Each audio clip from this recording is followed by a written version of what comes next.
At Vistaprint,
134. My shepherd is the living God. There's nothing that I need. In pastures fair, near pleasant streams, I settle down to feed. You bring my wandering spirit back when I forsake your ways, and lead me, for your mercy's sake, in paths of truth and grace. Hymn number 534.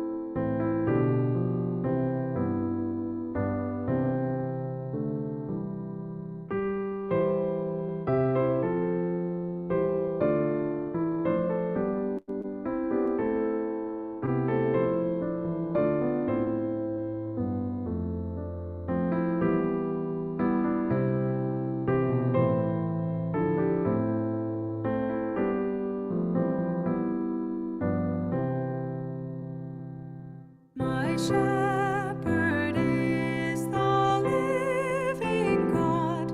There's nothing that I need. In pastures fair, near pleasant streams, I settle down to feed. You bring my wandering spirit back when I forsake your ways, and lead me for your mercy's sake in paths of truth and grace. When I walk through the shades of death, your presence is my stay. A word of your supporting breath drives all my fears away. Your hand in sight of all my foes lays out my table spread, and fills my cup to overflow. Your oil anoints my head. The sure provisions of my God attend me all my days. Oh, may your house be my abode, and all my work be praise. There would I find a settled rest, while others come and go. No more a stranger or a guest, but like a child at home.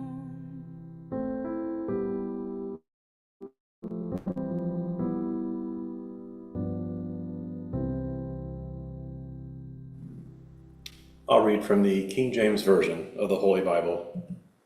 Mark. If any man have ears to hear, let him hear. And he said unto them, Take heed what ye hear. With what measure ye mete, it shall be measured to you. And unto you that hear shall more be given. For he that hath, to him shall be given. And he that hath not, from him shall be taken even that which he hath.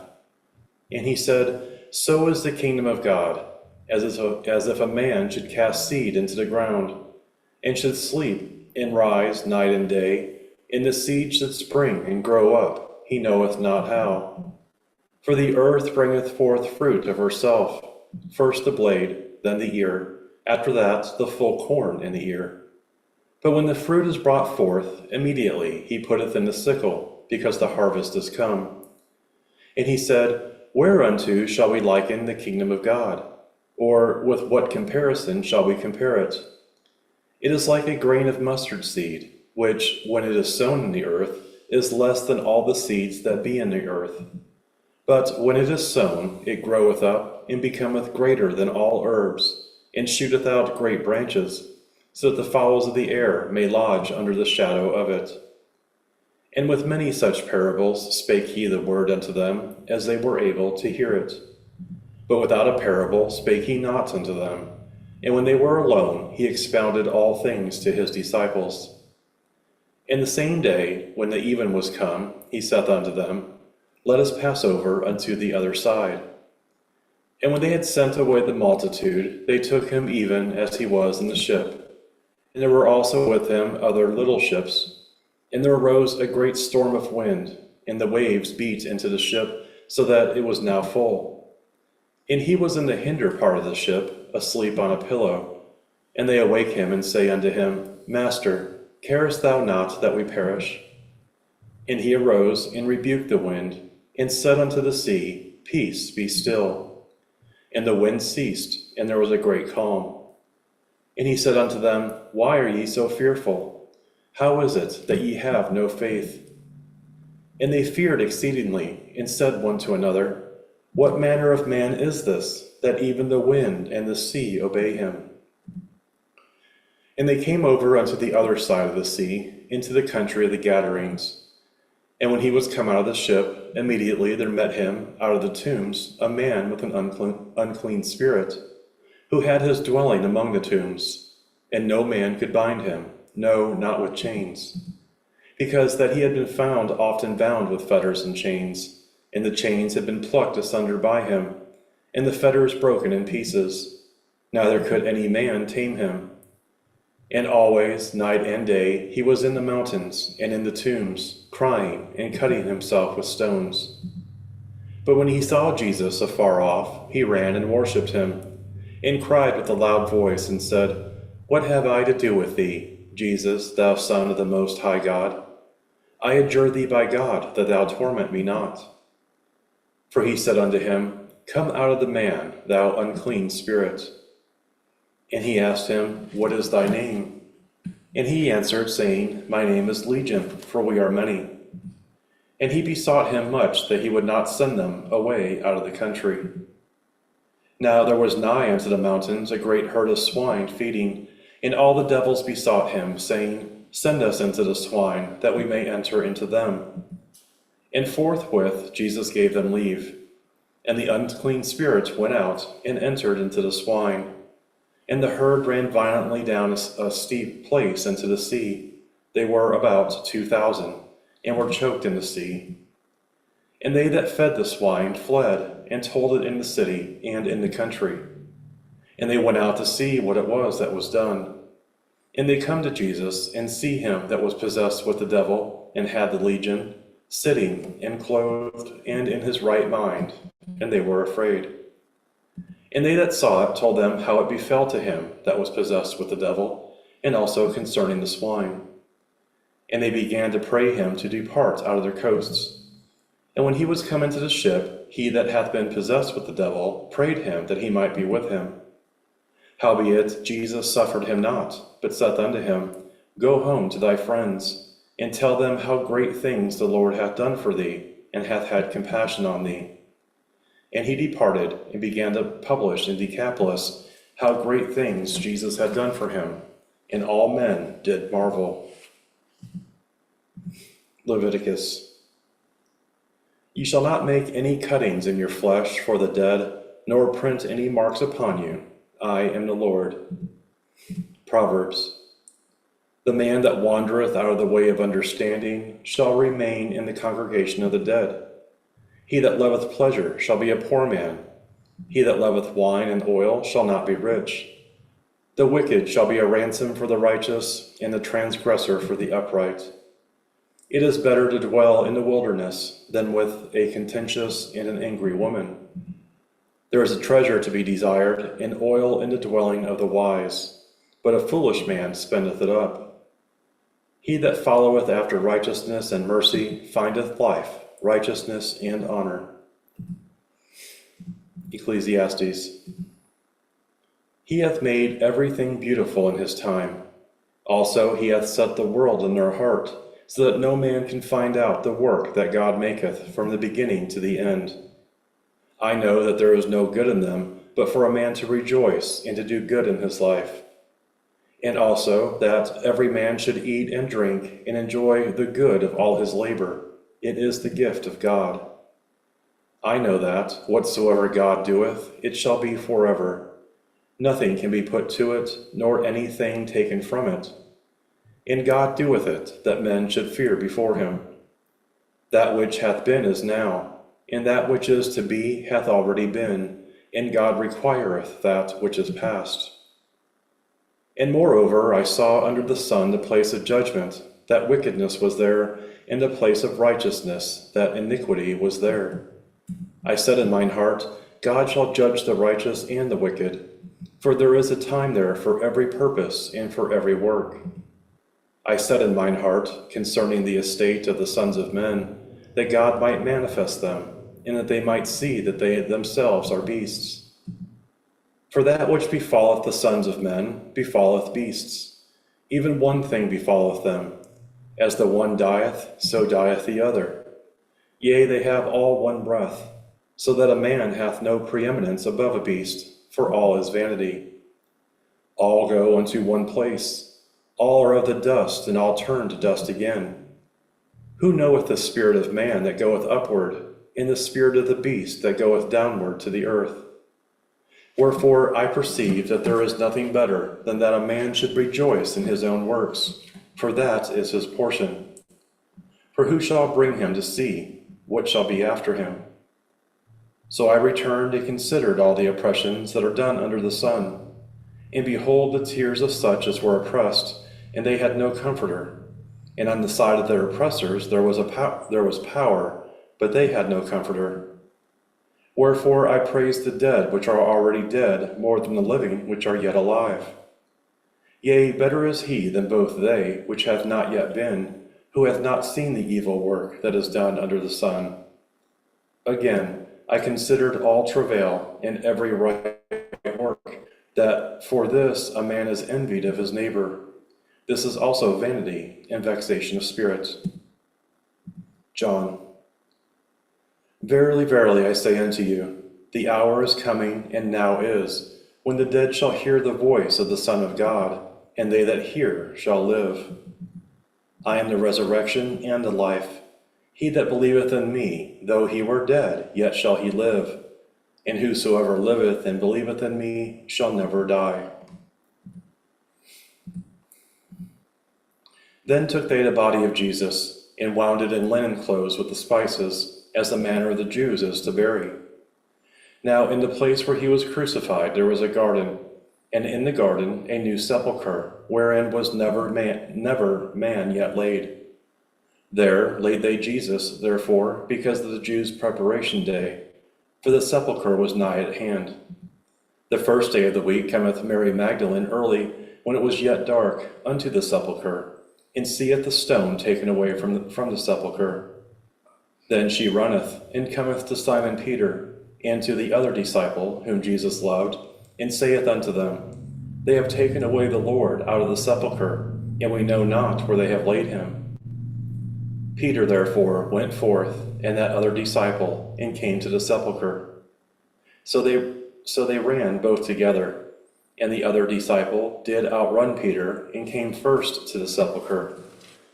And he, stooping down and looking in, saw the linen clothes lying, yet went he not in.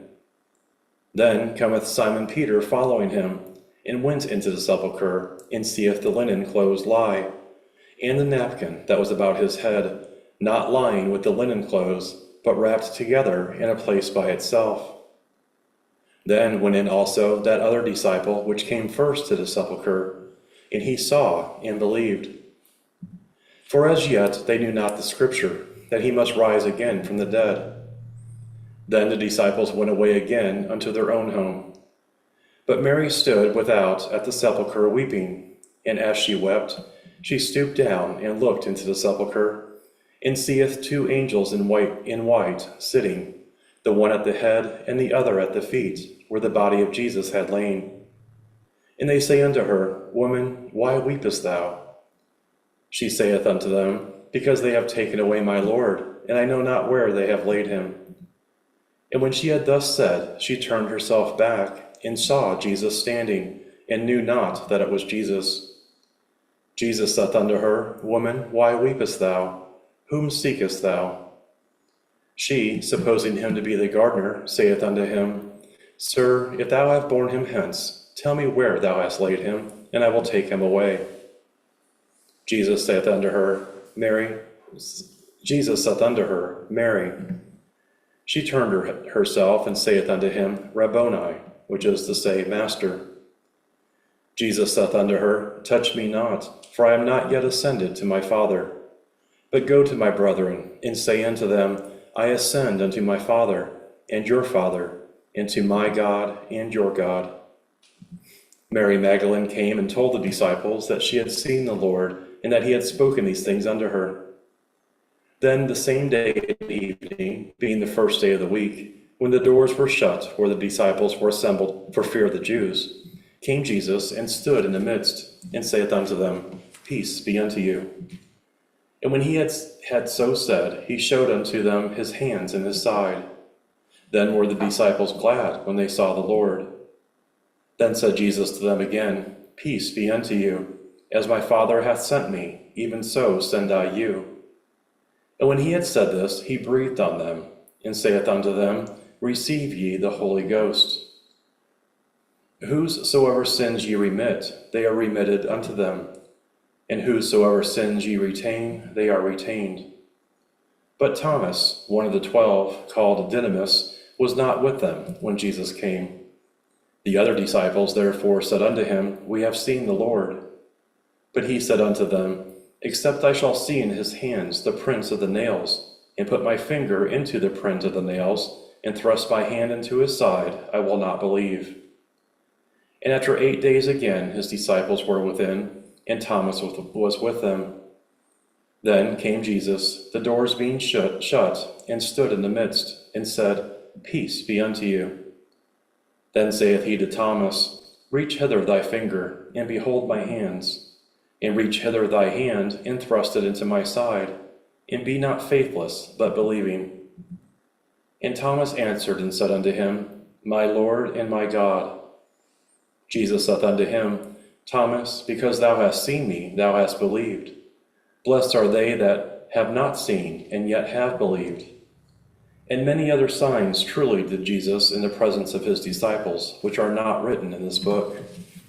But these are written that ye might believe that Jesus is the Christ, the Son of God, and that believing ye might have life through his name. After these things, Jesus showed himself again to the disciples at the Sea of Tiberias, and on this wise showed he himself. There were together Simon Peter, and Thomas called Didymus, and Nathanael of Cana in Galilee, and the sons of Zebedee, and 2 other of his disciples. Simon Peter saith unto them, I go a-fishing. They say unto him, We also go with thee. They went forth and entered into a ship immediately, and that night they caught nothing. But when the morning was now come, Jesus stood on the shore, but the disciples knew not that it was Jesus. Then Jesus saith unto them, Children, have ye any meat? They answered him, No. And he said unto them, Cast the net on the right side of the ship, and ye shall find.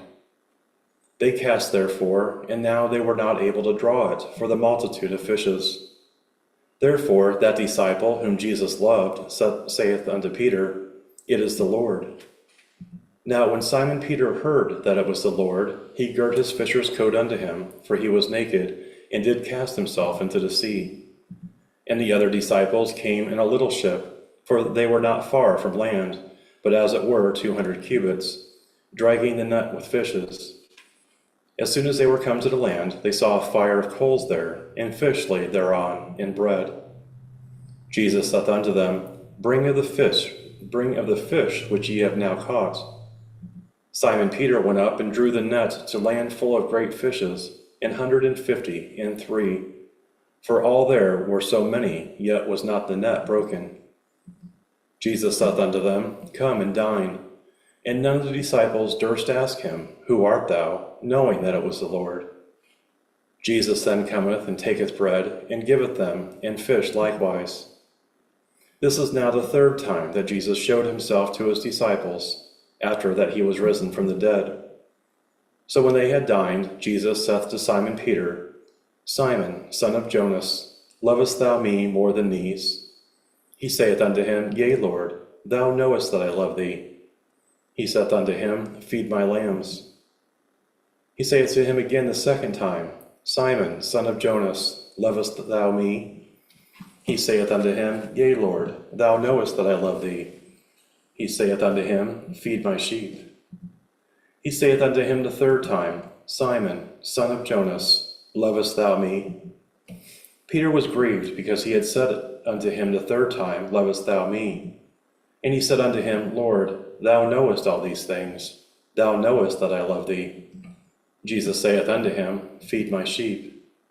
Verily, verily, I say unto thee, when thou wast young, thou girdest thyself, and walkedst whither thou wouldest.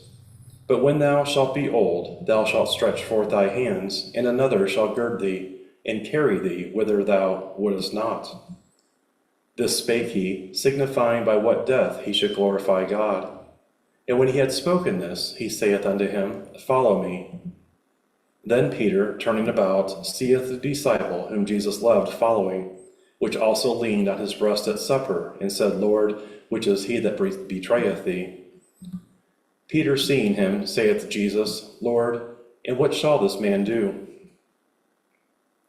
Jesus saith unto him, If I will that he tarry till I come, what is it that to thee? Follow thou me. Then went this saying abroad among the brethren, that disciple should not die. Yet Jesus said not unto him, He shall not die. But if I will that he tarry till I come, what is that to thee? This is the disciple which testifieth of these things, and wrote these things, and we know that his testimony is true. And there are also many things which Jesus did, the which, if they should be written every one, I suppose that even the world itself could not contain the books that should be written. I'll now read correlative passages from our denominational textbook, Science and Health with Key to the Scriptures, by Mary Baker Eddy. They who earliest saw Jesus after the resurrection and beheld the final proof of all that he had taught misconstrued that event. Even his disciples at first called him a spirit, ghost, or specter, for they believed his body to be dead.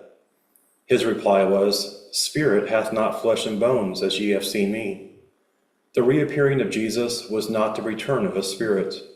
He presented the same body that he had before his crucifixion, and so glorified the supremacy of mind over matter.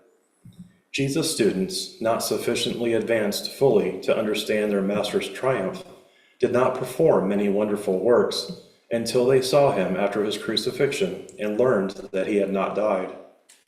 This convinced them of the truthfulness of all that he had taught. When you can waken yourself or others out of the belief that all must die, you can then exercise Jesus' spiritual power to reproduce the presence of those who have thought they died, but not otherwise. There is one possible moment when those living on earth and those called dead can commune together, and that is the moment previous to the transition, the moment when the link between their opposite beliefs is being sundered. In the vestibule through which we pass from one dream to another dream, or when we awake from earth's sleep to the grand verities of life, the departing may hear the glad welcome of those who have gone before. The ones departing may whisper this vision, name the face that smiles on them, and the hand which beckons them, as one at Niagara, with eyes open only to that wonder, forgets all else and breathes aloud his rapture. Even if communications from spirits to mortal consciousness were possible, such communications would grow beautifully less with every advanced stage of existence. The departed would gradually rise above ignorance and materiality, and spiritualists would outgrow their beliefs in material spiritualism. Spiritism consigns the so-called dead to a state resembling that of blighted buds, to a wretched purgatory, where the chances of the departed for improvement narrow into nothing, and they return to their old standpoints of matter. The decaying flower, the blighted bud, the gnarled oak, the ferocious beast, like the discords of disease, sin, and death, are unnatural. They are the falsities of sense, the changing of deflections of mortal mind. They are not the eternal realities of mind. How unreasonable is the belief that we are wearing out life and hastening to death, and that at the same time we are communing with immortality. If the departed are in rapport with mortality or matter, they are not spiritual, but must still be mortal, sinning, suffering, and dying. Then why look to them, even were communication possible, for proofs of immortality and accept them as oracles? Communications gathered from ignorance are pernicious in tendency. Spirit is not materially tangible. How then can it communicate with man through eclectic material effects? God never ordained a material law to annul the spiritual law. If there were such a material law, it would oppose the supremacy of Spirit, God, and impugn the wisdom of the Creator. Jesus walked on the waves, fed the multitude, healed the sick, and raised the dead in direct opposition to material laws. His acts were the demonstration of science, overcoming the false claims of material sense or law. A little leaven leavens the whole lump. A little understanding of Christian Science proves the truth of all that I say of it. Because you cannot walk on the water and raise the dead, you have no right to question the great might of divine science in these directions. Be thankful that Jesus, who was the true demonstrator of science, did these things and left his example for us. In science, we can use only what we understand. We must prove our faith by demonstration. Matter is neither self-existent nor a product of spirit. An image of mortal thought reflected on the retina is all that the eye beholds. Matter cannot see, feel, hear, taste, nor smell. It is not self-cognizant, cannot feel itself, see itself, nor understand itself. Take away so-called mortal mind, which constitutes matter's supposed selfhood, and matter can take no cognizance of matter. Does that which we call dead ever see, hear, feel, or use any of the physical senses? In the beginning, God created the heaven and the earth was without form and void, and darkness was upon the face of the deep. Genesis 1:1 and 2. In the vast forever, in the science and truth of being, the only facts are spirit and its innumerable creations. Darkness and chaos are the imaginary opposites of light, understanding, and eternal harmony, and they are the elements of nothingness. We admit that black is not a color because it reflects no light. So evil should be denied identity or power because it has none of the divine hues. Mortals evolve images of thought.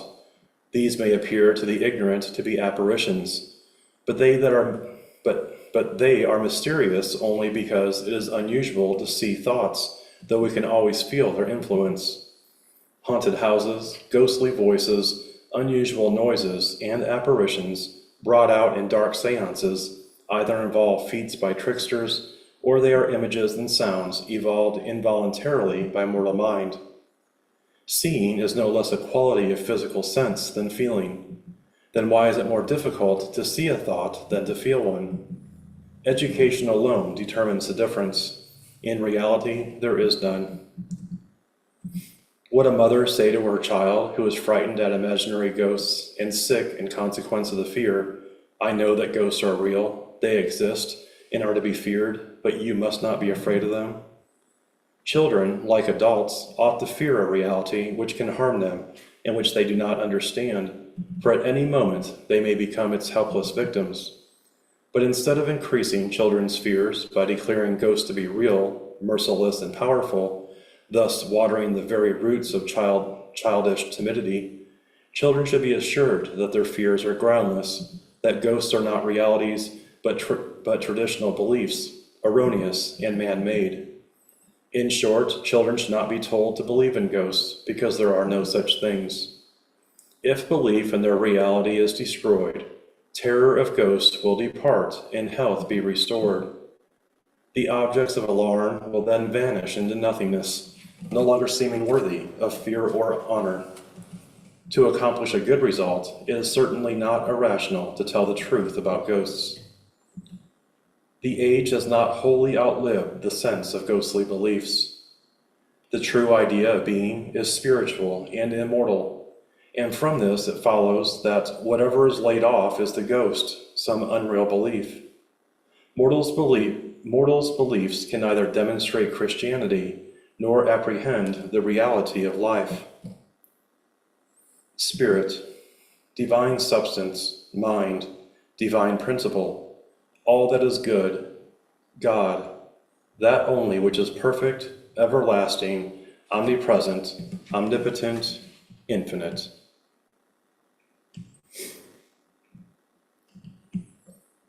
Let's take a few moments for silent prayer, followed by the audible repetition of the Lord's Prayer.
Our Father, which art in heaven, hallowed be thy name.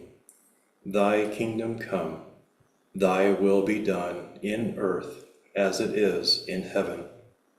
Give us this day our daily bread, and forgive us our debts as we forgive our debtors. And lead us not into temptation, but deliver us from evil. For thine is the kingdom, and the power, and the glory, forever.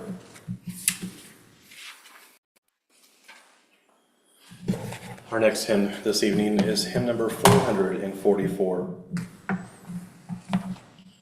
Be still my heart, in divine. God's gracious touch has silenced grief and pain. Love's timeless Christ allows for no decline. In changeless being shall your health remain.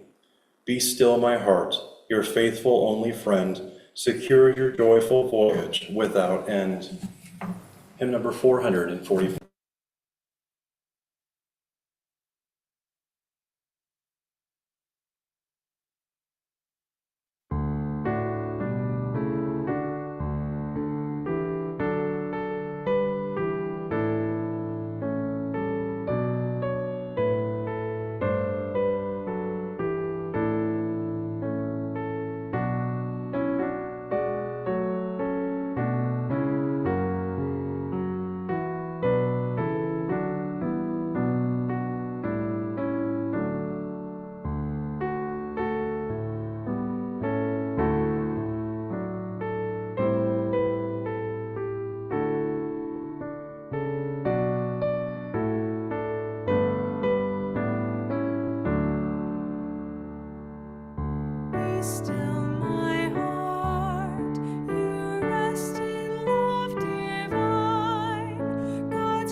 This is now open to the sharing of your testimonies of healing and thoughts and remarks on Christian Science.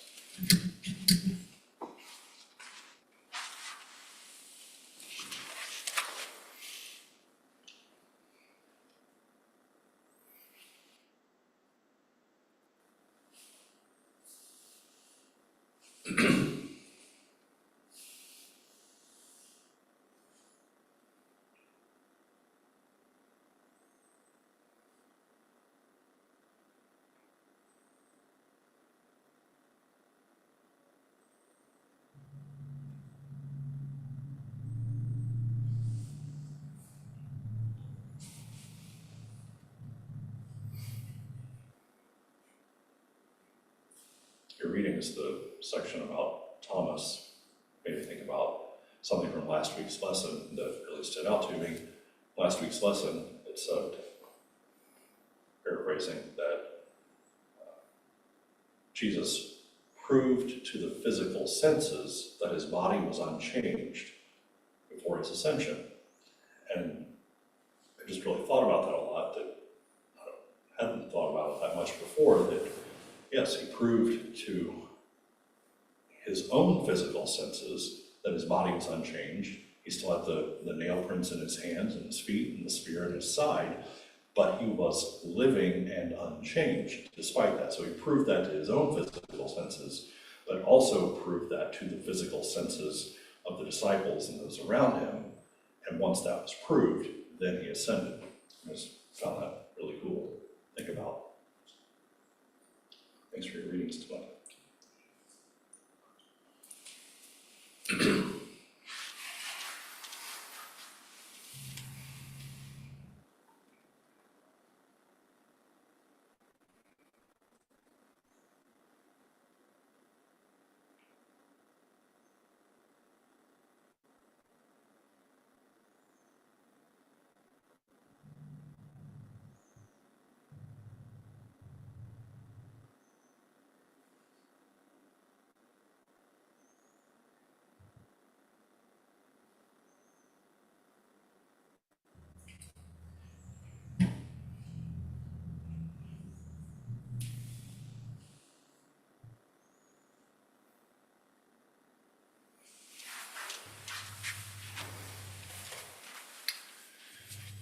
Final hymn this evening is hymn number 537. O Church of God, built on a firm foundation, standing secure amid the storms of life, where all may come to learn of true salvation and find release from discord, pain, and strife. Hymn number 537.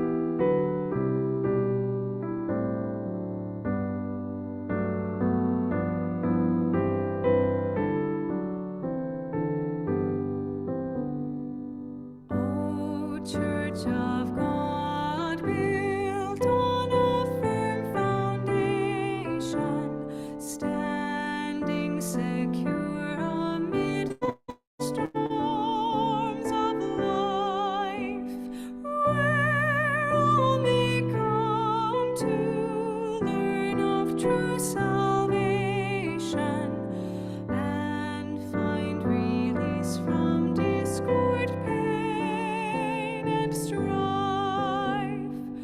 We hear the word in song and sermon spoken. In silent prayer we turn to God today. Our humble hearts receive the blessed token of truth that guides us in the upward way. O Spirit